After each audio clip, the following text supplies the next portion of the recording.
जब आचार्य विशुद्ध सागर जी महाराज इन अपने आचार्य के गुरु के प्रति जब वो अपनी बात रख रहे थे, आचार्य श्री को, आचार्य विशुद्ध सागर जी महाराज को आज तक हमने ना कभी खुशी मनाते हुए देखा है, ना कभी इतना दुखी देखा है। लगभग आज हमें उनके साथ जुड़े 10 साल 12 साल हो गया लगभग आचार्य विशुद्ध सागर जी के पास।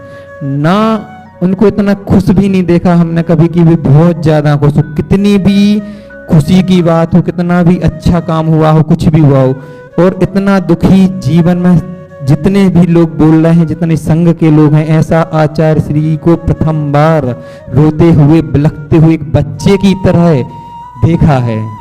जब उनके आंसू निकल रहे थे तो ऐसा लग रहा था कि हमारे प्राण चले जाएं, लेकिन हमारे गुरु के वो आंसू ना निकले। उस उनके वो एक एक आंसू एक पूरे रोंगटे खड़े कर रहे थे कि भले हमारे प्राण निकल जाएं, हमारे प्राण ले लें, परंतु गुरु के आंसू ना निकलें।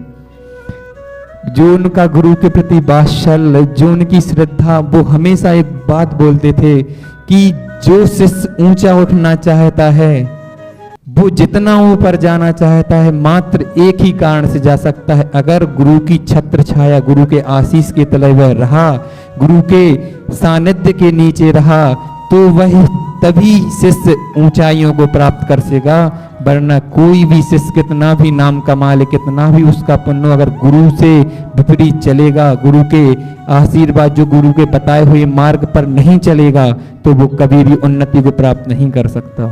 जब आचार्य श्री को ऐसे बिलखते हुए देखा, सभी लोग निशब्द थे। हम लोगों ने कभी नहीं सोचा था कि ये होगा और आचार्य श्री ऐसे रुदन करेंगे।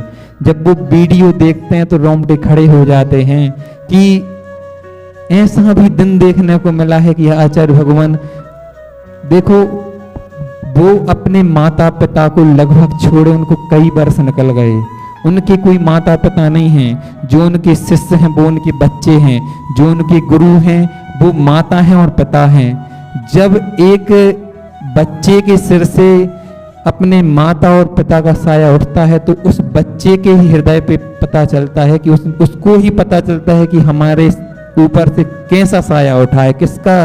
अभी तक तो ये रहता था कि चलो कोई बात हो गई तो आचार्य श्री हैं, आचार्य श्री देख, भले वो कितने बड़े आचार्य हैं, लेकिन फिर भी आचार्य श्री एक बात बोलते हमेशा कि आचार्य श्री, हम भले कितने दूर रहें, हम आपके पास हजारों बसें नहीं भेज पाएंगे, हजारों बसें, हजारों गाड़ी, हजारों लोग हम आपके पास भले ना भेज पाए, लेकिन गुरुजी आपके आज्ञा के बिना एक कदम भी ये विशुद्ध सागर जी नहीं रखेंगे। उनकी ये भाषा रहती थी, ये चर्या है उनकी, ये गुरु के प्रति समर्पण है कि हम आपकी आज्ञा के बिना कोई एक कदम भी नहीं रखेंगे, लेकिन भले हम बसें ना भेज पाए, क्योंकि वो बोलते थे कि हमारा मुनि का हृदय है, क्योंकि एक एक टायर के नीचे कोटि कोटि जीवों की हिंसा होती है।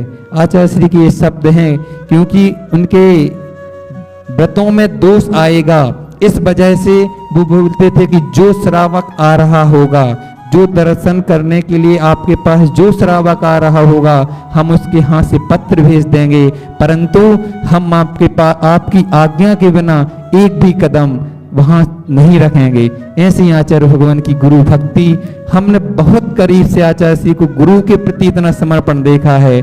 तो ऐसे आचार्य भगवान आचार्य विशुद्ध सागर जी महाराज को बहुत ही, और जो आचार्य श्री ने एक बहुत अच्छा कार्य एक समाज के प्रति किया है। एक वयोवृद्ध कोई भी हमारे, वो एक जैन समाज तो अपनी ही है, कोई भी अगर अपने घर का कोई बूढ़ा बुजुर्ग अगर अपन उस आचार्य श्री के पास ले जाएं, आचार्य विराग सागर जी के पास आचार्य श्री इनकी समाधि करानी है, वो निशब्द होकर, वो ने ये नहीं देखा कि ये आगे चल पाएंगे, इनकी चर्या कैसे पालन होगी, लेकिन उनने मात्र उस जीव के कल्याण का सोचा। उनने ये नहीं देखा कि हमें इनके साथ परेशान हो। कौन अभी तो अगर कोई के माता पिता अगर उठ नहीं पाए तो वो बोलते डले तो रहने दो, कौन इनको देख रहा, लेकिन उनने इतने बूढ़े बूढ़े जो चल नहीं पा रहे हैं, आहार को नहीं निकल पा रहे, उनके लिए 2 साथ में साधु भेजे, हाथ पकड़कर आहार चर्या करवाई, उनकी चर्या का पालन करवाया। ऐसे हैं आचार्य भगवान, ऐसे जो वात्सल्य के धनी, कितने जीवों पर उनने कृपा की है, सोचने की बात है। कितने अपन खुद का कल्याण नहीं कर पा रहे, अगर घर में अगर 4 बेटे हैं या 2 बेटे हैं तो माता पिता उन 2 बेटों को भी नहीं संभाल पाते, उन 4 बेटों को भी नहीं संभाल पाते। और यहाँ तो आचार्य भगवान ने 350 पिच्छी से भी ज्यादा उन माता जी लोगों को, उन आचार्य भगवंतों को, उन मुनिराजों को, छुल्लक छुल्लिका आरिकाओं सबको कैसे संभाला होगा और उनका कल्याण भी किया। ऐसा नहीं कि उनको रोते बिलखते हुए छोड़ दिया कि उनकी चर्या का पालन नहीं हो रहा कि तुम यहाँ बंद के रहो, ऐसा भी नहीं। उनने हर एक श्रावक की, हर एक साधु की उनकी व्यवस्था की है। ऐसे आचार्य भगवान का वात्सल्य था, कितने जीवों का कल्याण किया। तो स्वतः ही कैसी समाधि, बिरले ही जीवों की ऐसी समाधि होती है। आचार्य भगवान, आचार्य विद्यासागर जी के आचार्य जो शिष्य, जो गुरु थे आचार्य ज्ञान सागर जी, उनने जो आचार्य श्री विद्यासागर जी को जो उनने आचार्य पद दिया था, उनने नीचे बैठकर उनको नमोस्तु किया था। ये होती है एक आचार्य पद। समाधि तभी होगी जब उस पद का त्याग होगा, अन्यथा समाधि नहीं होगी। तो आचार्य श्री ने खुद एक, आज का युग ऐसा है कि अगर आचार्य जो महाराज श्री साथ में थे, अगर उनके सामने बोल देते, वो अपने संग के सामने बोलते थे, हम और आप लोग ही बोलते कि उनने नहीं बोला होगा कि विशुद्ध सागर जी को पट्टाधीश का पद दे दो। हम और आप लोग ही बोलते कि उनने नहीं बोला होगा अगर वो वीडियो ना बनवाते। उनने कितनी वात्सल्य से उस वीडियो को बनवाया, 1 दिन पहले की बात है। सोचो, हो सकता था कि वो और आगे उनका जीवन चलता, परंतु उनको भास हो गया था, इतने ज्ञानी जीव थे कि उनको पहले से भास हो गया था कि हमारा अंतिम समय चल रहा है, हमें अपनी समाधि करनी है। उनने उस पद का भी, अपने गणाचार्य पद, आचार्य पद का भी त्याग कर दिया था। मात्र मुनि अवस्था में ही समाधि होती है, और उनने मुनि अवस्था में भी इतनी विशाल समाधि, जो एक शास्त्रों के अनुसार समाधि होती है, अन्य संघों में जाकर समाधि होती है, तो उनने मुनि श्री सुधा सागर जी महाराज के पास भी वो जा तो सकते नहीं थे, क्योंकि इतना वो पास में कोई संघ नहीं था, दूसरा संघ नहीं था कि वो अन्य संघ में जाकर समाधि करते। परंतु उनने एक जो आज का माध्यम है, एक मोबाइल के माध्यम से उनसे बात की, उनने अपनी बात रखी, और मुनि श्री सुधा सागर जी महाराज ने भी बहुत अच्छी बात कही।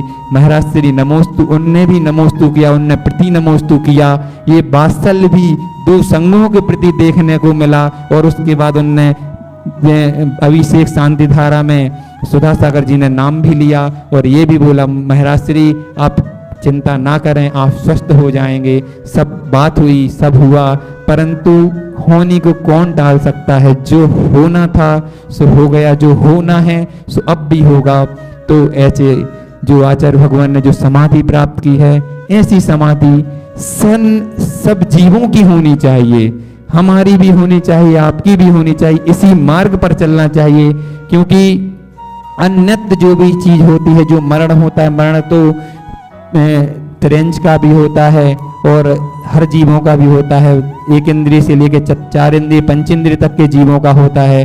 परंतु जो समाधि के साथ मरण को प्राप्त करता है, वो ही सच्ची मरण है, वो ही सच्ची समाधि है। ऐसी समाधि आचार्य भगवान की हुई।